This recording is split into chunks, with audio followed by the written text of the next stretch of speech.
Welcome back. Today we are going to do a napkin journal tutorial. We are going to take two of the same napkin, cut it apart, and we're going to build our own composition that's uniquely our own. To do this, I'm using this Toscana feeling napkin that I got from Ninny's Napkins. There's a link in the description box below. So here is the full napkin, and when I saw this, I thought of Italy. It's Tuscany, and that's always been a place that I've wanted to travel to, and now that I'm retired, maybe that dream can come true. And that's why I wanted to use this napkin. So I'm just cutting it apart after taking off the two excess layers, and I'm deciding what size paper that I'm going to use and what parts of the napkin I'm going to use. I like taking what the artist has given us on the napkin and building my own composition.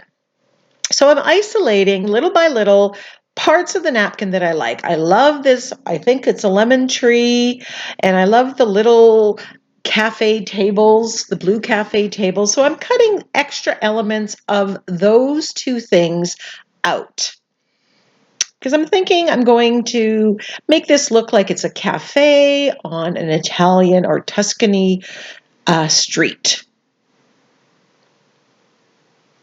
But it's trial and error here. And just, I like auditioning the elements. Now, this napkin has the tables facing two different directions, and I'm using that to help me when I'm setting up the composition. Decide I don't like that part of the napkin, so I'm going to put this. And it's a lot of moving things around and deciding what I like. And I'm going to showcase several of these options with the two lemon trees on the one side, and quite honestly, I could have gone with any of these arrangements. Here I decide I'm going to go to the second napkin, and I'm pulling off the extra layers, and I'm going to cut out some more of those elements because I want to build it up. I decide, well, maybe not. Maybe I can just put it on my 7x10 mixed media page, and then I go back to my 9x12. Just FYI, this is an 11x12 Canson mixed media spiral bound journal that I take off the spiral so that I can work flat. Whenever all the pages are done, I'm going to reassemble. And we're getting to that point.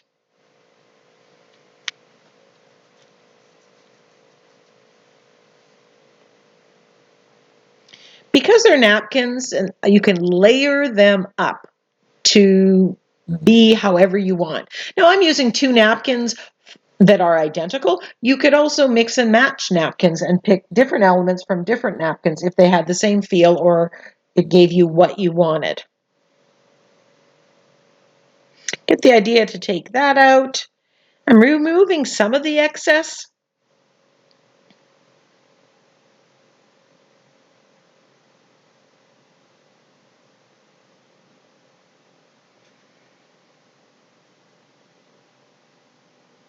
I'm thinking maybe I'm going to use part of this, but I changed my mind. And it's really hard when you start taking apart that napkin because you think you're losing something. But it's very freeing when you do, because then you can start manipulating the elements and come up with a composition that works for you. So now that I have what I like, I'm starting to glue all the elements down.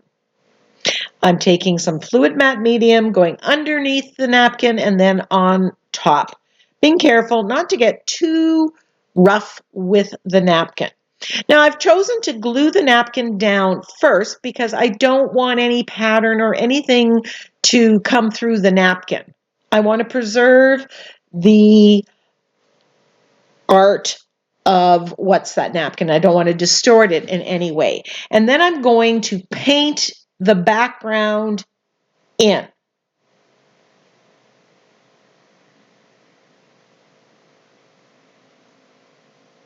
I'm going to paint the sidewalk or the ground, and then I'm going to paint the sky as well.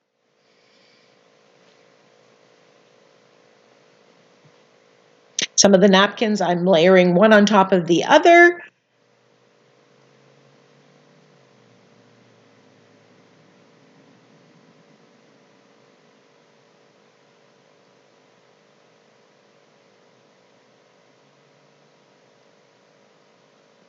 And I've filled the page.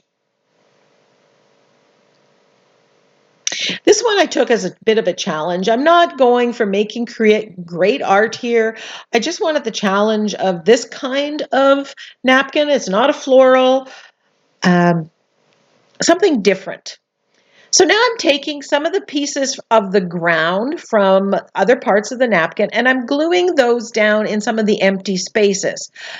This is going to add texture and some colors to the ground. I am going to overpaint that, but I wanted to add that texture and those colors. Then I'm just going to build that up.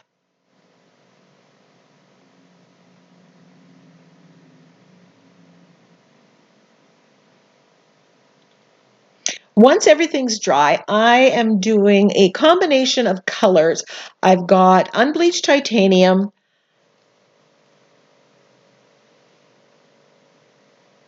burnt umber, that's the dark brown, my white gesso,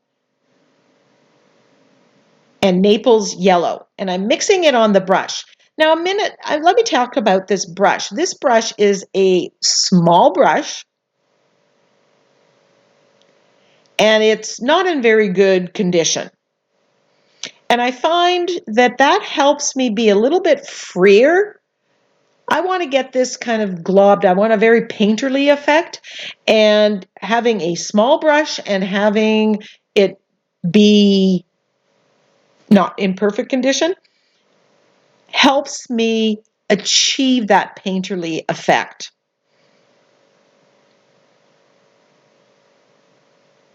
I'm going in and around the table legs and the chair legs, filling in the gaps, just kind of deciding where the ground is and where the sky is going to be.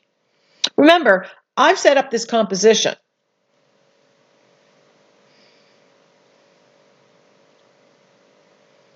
I'm just adding colors as I go. Then I've got this stone increase stencil from the Crafter's Workshop, and I'm stenciling in with some Naples yellow and the burnt umber to make it look like cobblestones.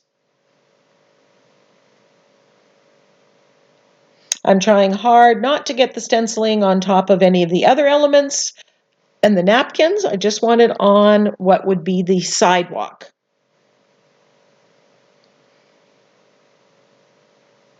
I got some on the building there, and I'll have to show you how I fix that.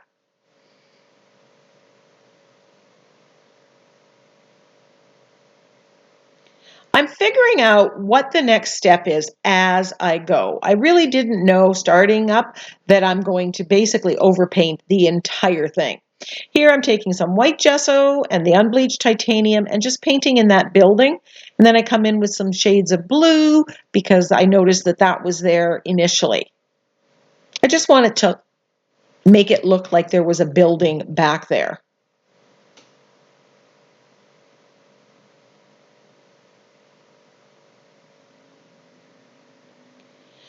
Loving the pop, the blue on these pots and the tables.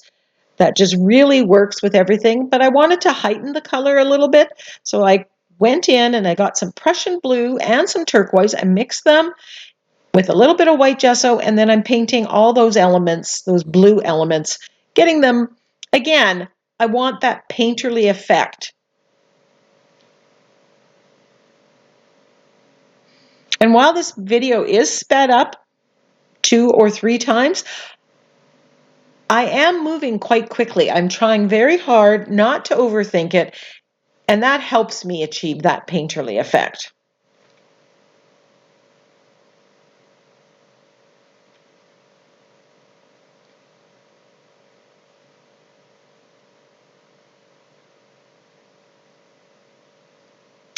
Now I'm ready to paint the sky, and I grab light blue permanent and white gesso, and using a very small brush, that same brush, that imperfect brush, I'm just globbing it on roughly. And I think that it's so small. I want this to have lots of interest.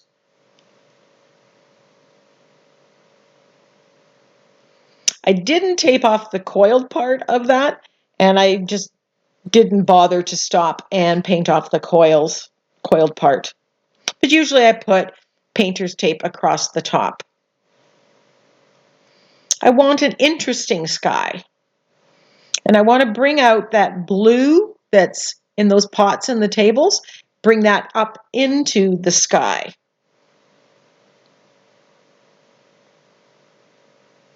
But again, I want that painterly, abstract, watercolory to some degree effect.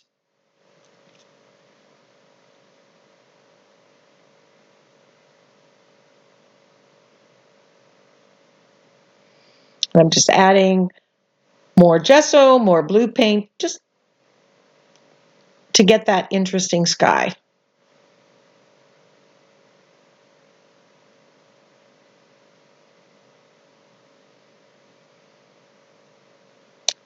Globbing the paint on like I am, it gives extra texture to this piece.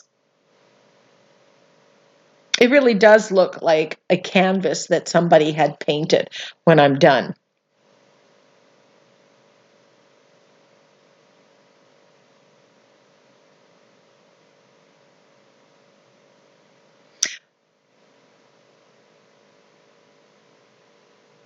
While that's drying, I'm going to overpaint the lemon trees. And I'm using Hooker's Green and Green Yellow, as well as Naples Yellow and white gesso. And literally, I'm just getting it on the brush and dabbing it on there to give the illusion of leaves. I want it to look textured. I want it to have various tones, which is why I'm mixing the colors. I did try bright green in there, but it was the wrong green. The lime green just worked, as did the Naples yellow.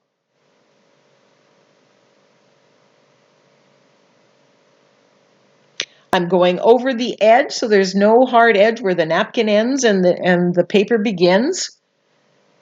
And I can adjust the size of the tree. I can add leaves, I can add branches.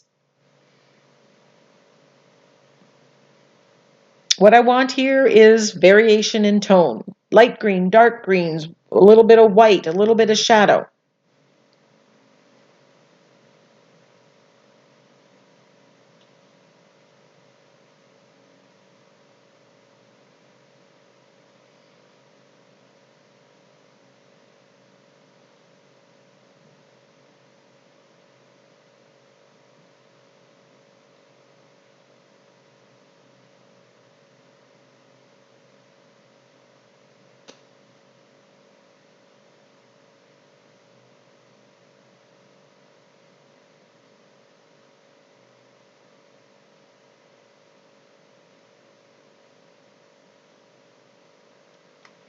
And now moving to the third tree and doing the same. When I do a challenge like this, when I've challenged myself to do something that I haven't really done before, I just go step by step. I do one thing, and if there's some part of it that I'm not sure about, I leave that till later. When I started, I wasn't sure how much I was going to overpaint. I really didn't have a plan. I thought, oh, I'll add the sky, I'll add the ground, the walkway, and that's it. Here I'm using my liner brush and I'm painting the tree trunk and adding some branches. There were a few branches that you could see on the napkin, and I'm just bringing that out and adding a few of my own.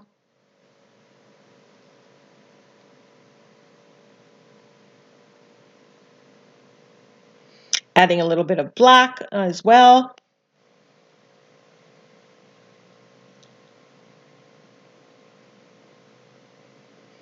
And now I'm using some, I believe, cadmium yellow, and I'm just using that same brush, that same small brush, just dabbing to make the illusion that there's lemons in those trees. In fact, those were lemon trees.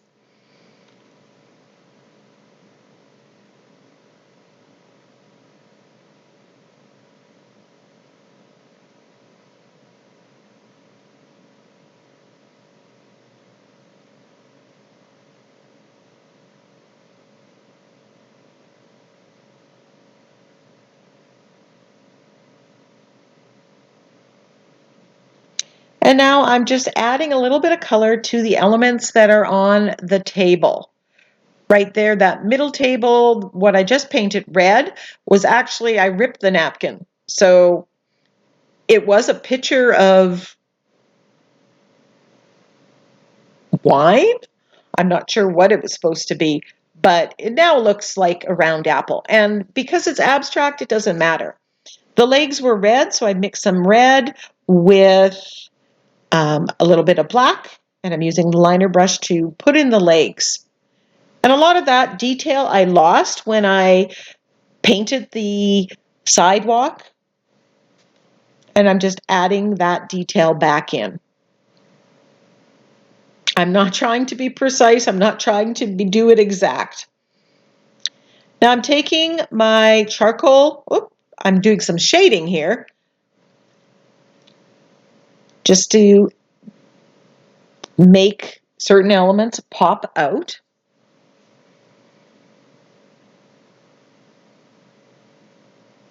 Then I grab my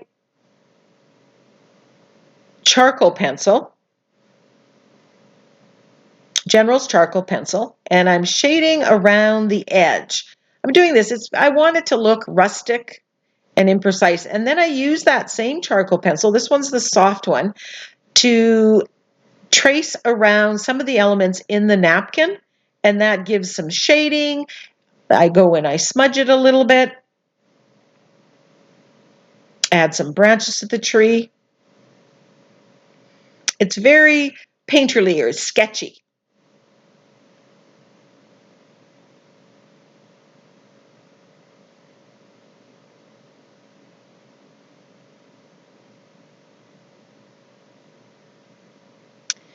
I wanted to add a little more interest in the sky and bring in some of that dark blue. So I'm using this happy dandelion stencil, more like clouds, and I'm stenciling in some of this texture at the top with the blue. And then once I have the blue ones, I'm coming in and stenciling with white gesso. And that knocks back the blue, but it really ties it all in. I've introduced the blue from those pots and the chairs from the bottom into the sky.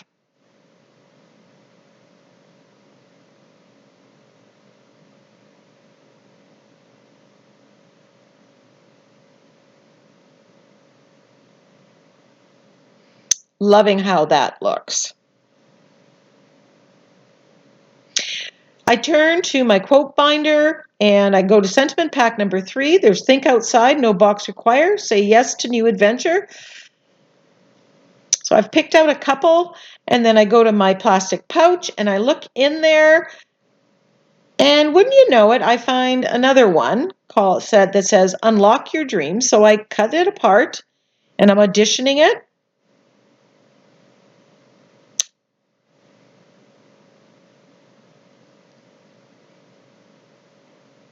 And I'm liking the dark background with the white letters.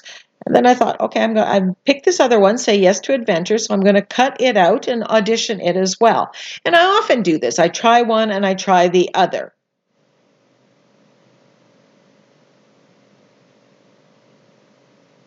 What I don't use goes back in the plastic pouch for another day.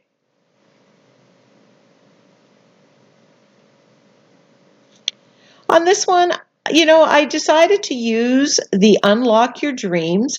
It was a smaller, it didn't take up as much space on the page, and I really wanted this to be about the scene, not the sentiment. I wanted the sentiment to take a back seat, and I put Unlock Your Dream because it is a dream of mine to travel to Tuscany, to Italy, and sit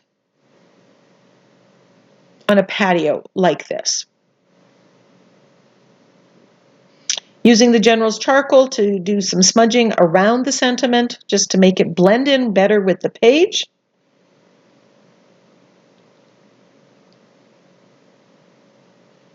Then I decide to use more of the charcoal pencil to add some shading in and around the patio area, the sidewalk, and around the trees. This worked really, really well to just add that little bit of shade.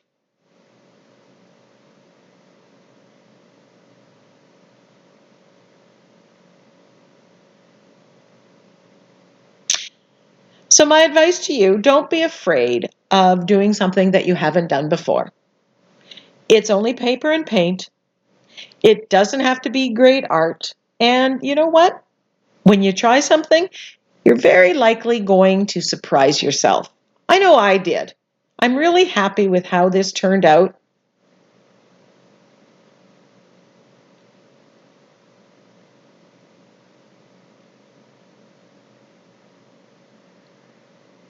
I hope you enjoyed this video. Leave me a comment, ask me a question, and until next time, go get creative.